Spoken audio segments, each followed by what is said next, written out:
No es una ONG, pero atiende en todo el mundo más de 5.000 hospitales, 18.000 dispensarios, 9.000 orfanatos y 15.500 casas para ancianos, minusválidos o enfermos de SIDA. Tampoco es una empresa educativa, pero en sus escuelas se forman más de 50 millones de jóvenes y niños.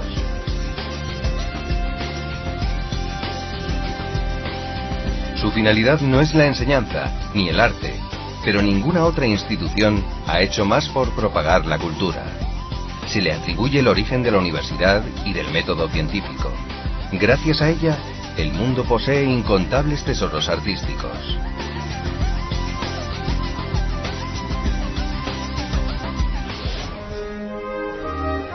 De la Iglesia ves sus catedrales, templos y obras de enseñanza y de caridad. ¿Es eso lo más importante? No. Lo principal no lo ves.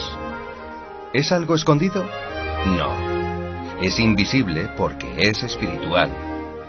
El fin de la Iglesia Católica es llevar las almas a Dios. Dicho de otro modo, dar a conocer a Cristo a los hombres y hacerles llegar su gracia salvadora a través de su palabra y de sus sacramentos.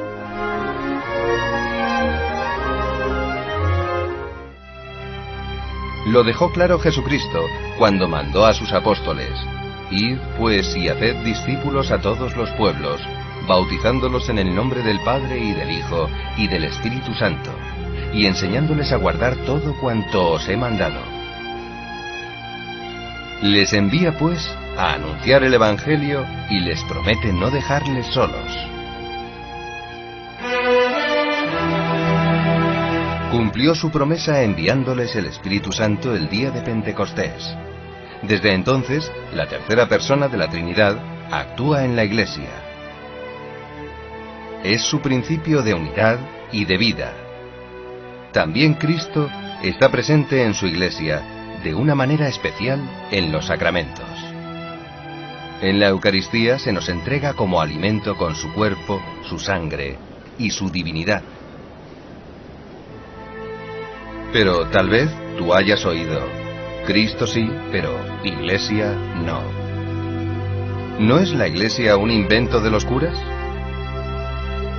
Saulo de Tarso también pensaba que era un invento humano, algo muy malo, tanto que se lanzó a perseguirla. Pero en el camino de Damasco, Jesucristo le increpa: Saulo, Saulo, ¿por qué me persigues?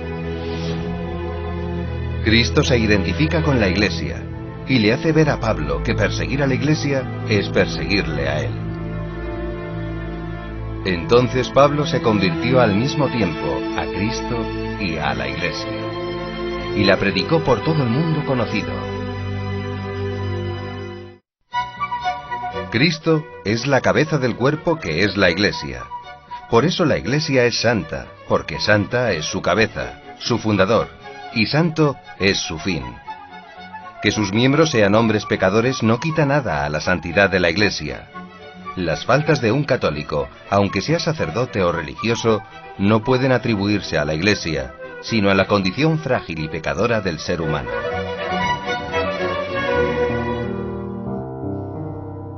Otro error corriente. La Iglesia son solo los curas, los obispos, frailes y monjas. No, es mucho más. Es el cuerpo místico de Cristo, el reino de Dios en la tierra. Pertenecen a ella todos los bautizados, solteros, casados, laicos o consagrados. Y no solo los vivos, también los que están en el cielo y en el purgatorio.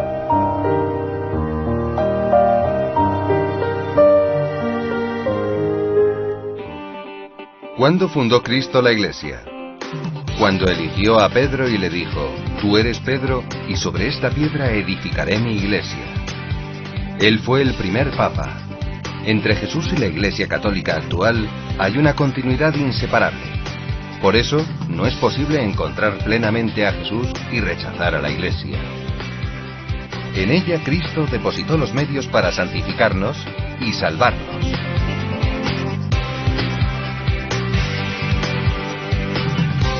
Hay una o varias iglesias. ¿Por qué es atacada la Iglesia Católica? ¿Es tan rica como algunos dicen? ¿Podrán acabar con ella sus enemigos? Puerto de Cartago, año 350. Un joven abandona a su madre en lágrimas. Es un superdotado, pero sin fe. Se va a Roma en busca de fama y placeres. Aquel muchacho rebelde se llama Agustín. Su padre es pagano. Su madre Mónica es cristiana y reza por su conversión. No será fácil. Le atraen las filosofías de moda. Lee, discute. Ninguna de aquellas teorías le convence. ¿Será posible encontrar la verdad? Él lo duda.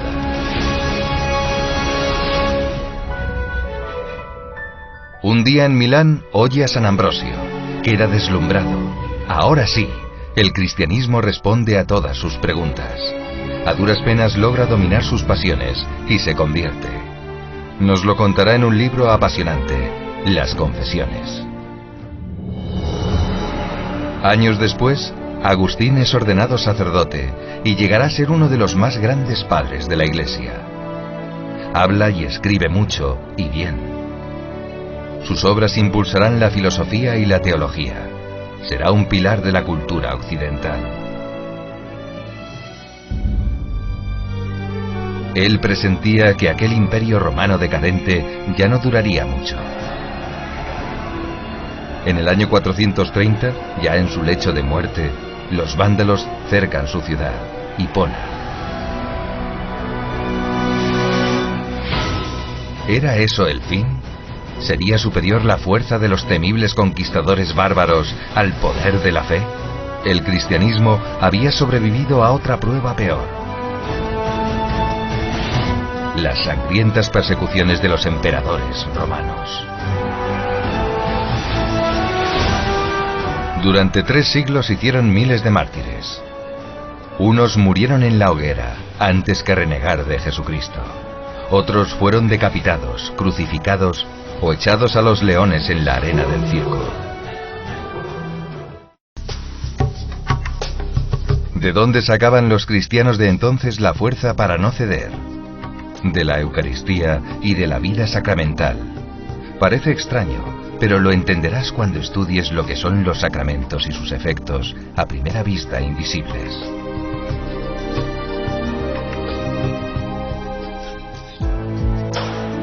¿Y por qué no respondieron con la violencia contra sus perseguidores?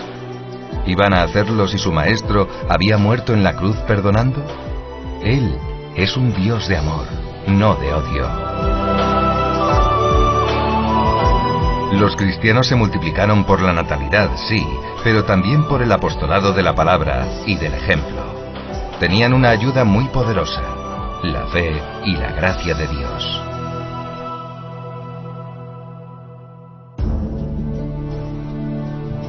Llegó el año 313 y el emperador Constantino les concedió el derecho de practicar públicamente su religión.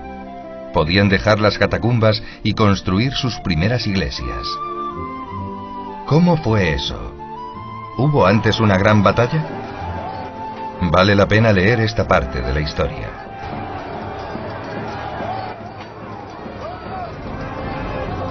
¿Y después? ¿Cómo consiguió el cristianismo el salto de religión prohibida y perseguida a culto oficial en todo el imperio? Esa decisión la tomó en el año 380 a otro emperador, Teodosio. Pero, ¿fue una medida acertada?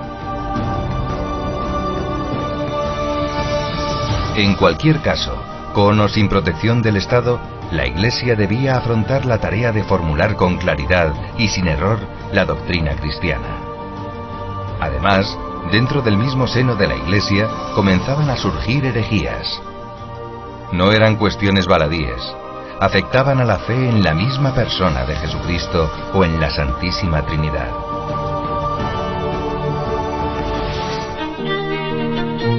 Los primeros concilios fueron definiendo los dogmas, es decir, las principales verdades de la fe.